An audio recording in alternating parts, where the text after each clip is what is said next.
Attention, of course, paid on what's going on in the Middle East, but I do want to step back for a moment and once again look at what's happening between Russia and Ukraine and what comes next. We have a couple of headlines this week indicating that Ukrainian soldiers, the Associated Press says that their rear defensive lines barely even exist amid a Russian advance. Additionally, the Washington Post says that Russia is now confident of victory over Ukraine. In fact, Russia is exhibiting what they refer to as Western war trophies, including American M1 tanks that Russia has seized and now displaying in their own streets as trophies. For more on what's happening there and what comes next, I want to bring in Rebekah Koffler. She's a former DIA intelligence agent turned author, the host of the Censored But Not Silenced podcast, and the author of the book Putin's Playbook. And she's got an upcoming book called American Bolsheviks, the Persecution of Donald Trump and the Sovietization of America. Rebekah, great to have you back with us. Great to be with you, Vince, and your listeners today. You're always so busy, so I'm really appreciative of your time. Russia, we keep hearing all these updates that actually, despite the efforts by Ukraine to fight back here, it looks like Russia is heading towards some sort of victory. What is your assessment? Well, absolutely.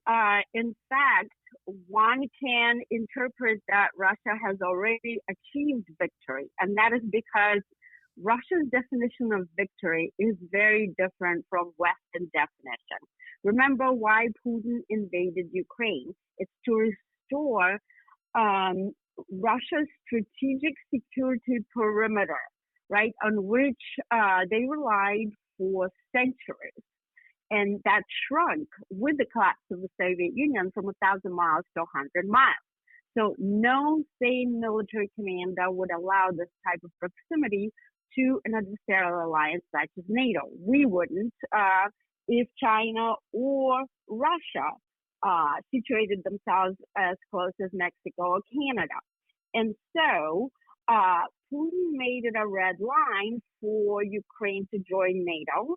And as long as he wages this war that has already crossed is into the third year, right? He has achieved victory because Ukraine is not in NATO by virtue of not meeting the two key requirements. First, absence of territorial integrity, because Russia annexed, part of Ukraine. And then second, there's an ongoing conflict right now in Ukraine, and that disqualifies them from becoming part of NATO. So that is the short definition of victory. And of course, the Washington Post is absolutely correct. Putin is confident because Russia holds an overwhelming military and economic advantage over Ukraine because Putin has transitioned the Russian military and economy onto a wartime footing at least 7 years prior to his invasion of Ukraine. So, you mentioned the phrase the security perimeter that Putin's concerned about the proximity of NATO to his country. But that has led some people to claim that what Putin wants to do is reconstitute the Soviet Union's security perimeter almost entirely and, in fact, start moving west. My impression is you don't think that that's very likely, that you don't think he's set on invading Poland. Why is that? That is very simple. Putin is not suicidal. Invading Poland, which is a NATO member, would automatically trigger Article 5, collective defense, which means that the entire NATO's war-fighting machine, which includes one of the best or the best military in the entire military history, which is the U.S. military, against Russia. And Putin is acutely aware that Russia is conventionally inferior to NATO. So he would never make such a move. It is illogical, and claims to the contrary simply have no basis. And in fact, there are several intelligence assessments made by the U.S. intelligence community that entirely refute that completely absurd claim. Poland itself decided in September of last year to stop sending new arms to Ukraine. They're saying that instead that they were going to focus more on arming themselves going forward. What is the message from that, if not Poland not being concerned at all about keeping the fight going in Ukraine? Well, it's not. Yes, Poland is also a rational actor. Poland sees that both the United States and many European countries have depleted their own military arsenals, their weapons arsenals, by continuing the flow of billions of dollars of worth of weaponry and cash in aid to Ukraine. And so they realized that they were caught effectively with their pants down, if you will, because despite the fact that we knew back in the intelligence community what Putin's plans were. In fact, I personally, as one of the top three analysts in the entire U.S. intelligence community on Russian warfighting doctrine and strategy and Putin's thinking, I personally briefed multiple times the Obama administration, White House, and NATO itself in September 2013 in the run-up to Putin's invasion of Crimea. So everybody knew everything, and yet they decided that they were not going to prepare for it. Not clear whether they didn't believe it or it's just pure recklessness, but to this day, only 8 countries out of 32 NATO countries contribute even 2% of their GDP to defense, right? They never bothered to beef up their force posture. The U.S. never bothered to develop a viable counter strategy and a deterrent strategy to Putin. And of course, now they are basically reaping the results, the consequences of that. Of course, Poland has to conserve its weaponry. It's just a prudent act. But Poland knows, because Poland was briefed as a NATO member on intelligence that is available on all the wargaming that we conducted. In no war games, Russia outright invaded a NATO country, not in an offensive operation. Do you think that these NATO countries are going to start increasing their own, in other words, are they going to meet their commitments going into the future here with the prospect of Donald Trump returning to office? Because in the first place, this was a big piece of Trump's relationship with NATO was forcing its member countries to actually up their defense spending. It was a success. The NATO Secretary General was publicly praising over time Donald Trump for his efforts to get NATO countries to pay more for their own defense. And now I've seen these reports that NATO countries are nervous that Trump is coming back and are beginning to increase their spending as a result. Do you think that's going to hold? I'm hopeful, but my intelligence analysis tells me that, unfortunately, it is unlikely to happen. Look at what is happening in Germany. Germany is the richest country in Europe, and even they don't contribute even 2%. The Europeans are just way too comfortable with their, social comfort creatures, if you will. For decades, they've been reliant on the United States to provide for their security, and they've gotten quite used to that. And most importantly, their population. So I think if the European governments are going to try to increase defense spending and to decrease social spending, there could be some unrest. And that's why I don't believe that it is possible in the numbers and the quantities needed for NATO to actually beef up its capability, beef up its security posture to the point when they're ready to face Russia, if such thing is ever to happen. On the big picture on the war itself, this has been devastating. I mean, a lot of Russians have definitely died, and many Ukrainians. We're hearing estimates of hundreds of thousands of people dead here. Was it worth it? One, And what has it achieved? What has all this death achieved? And importantly, could it have been avoided?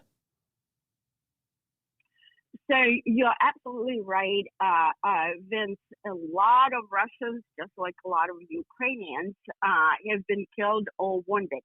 300,000 Russians, right? And approximately 200,000 Ukrainians, even though President Zelensky's government is trying to conceal those numbers.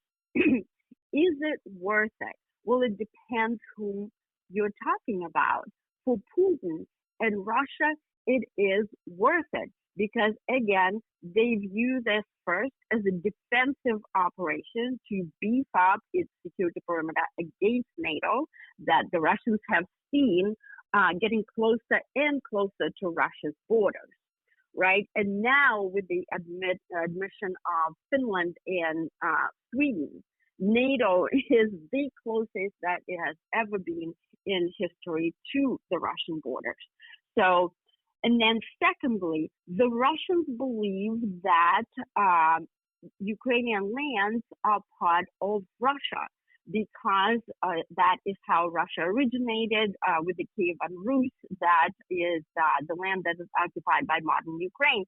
Interestingly, 77% of Russians support what the Russian military is doing in Ukraine because of that belief. The Russians believe that Ukraine is just part of Russia, period. So effectively, they're supporting Putin. So for them, it is worth it because they believe they're defending themselves from NATO. Is it worth it for Ukraine? I don't believe so. Ukraine's population is 3 times less of Russia's. It's 43 million against 143 of Russia. And so the casualty toll is so much higher. The impact is so much more significant to Ukraine. And for what?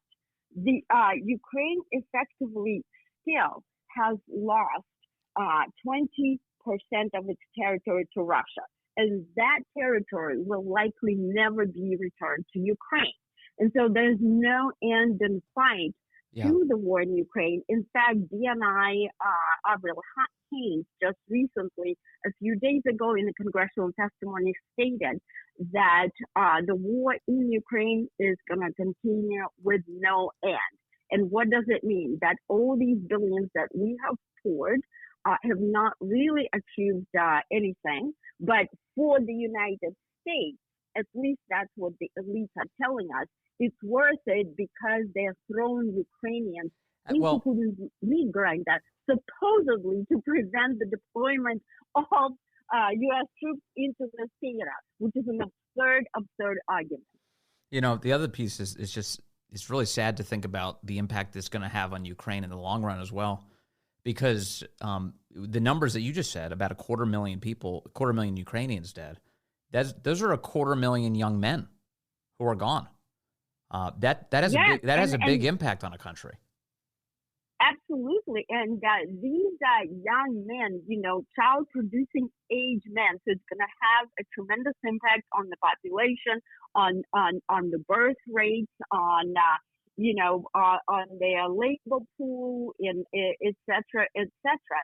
It is a very, very sad story. And all of that is a result of a pure incompetence of our Washington establishment national security apparatus. Yeah. Because we had the best intelligence in the world on Russia. We knew exactly what Putin's plans were, right? And yet we were caught off guard. How is that possible? I have no idea. Finally, let me, I'm sorry, I don't mean to interrupt, but because we're short on time, I do want to bring up one other piece, which is this week, a Ukrainian-born congresswoman by the name of Victoria Spartz, a Republican, she just won her primary, and it was interesting to watch over time the way that she's been treated in Congress. When the war first broke out, she was used as a sort of a prop by Congress to justify immense military and financial spending in Ukraine. But eventually, she turned against all of this because of the corruption going on in Ukraine and began raising red flags about it. And as a result, members of Congress of both parties basically tried to sideline her. She just won her primary again for re-election this week. What do you make of that saga? Well, first of all, I am very proud and thankful to Victoria for her courage to go against the establishment and to speak the truth about the corruption in Ukraine. Look, Ukraine is not a democracy. It will likely never be a democracy. It is just only slightly less corrupt than Russia, which is one of the most corrupt countries in the world, right? And so, unfortunately, Victoria in the beginning allowed to be made a prop, right? Because it's not like she suddenly learned that Ukraine was a corrupt country. She knew that all along. She knows her patience, if you will, right? But finally, she gained courage and she speaks the truth. And it's very ironic that the elite now turned on her because she doesn't agree with the party line. It is amazing to watch, and you're so good at observing all of it and breaking it down for us. Rebekah Koffler, thank you so much for your time, as always.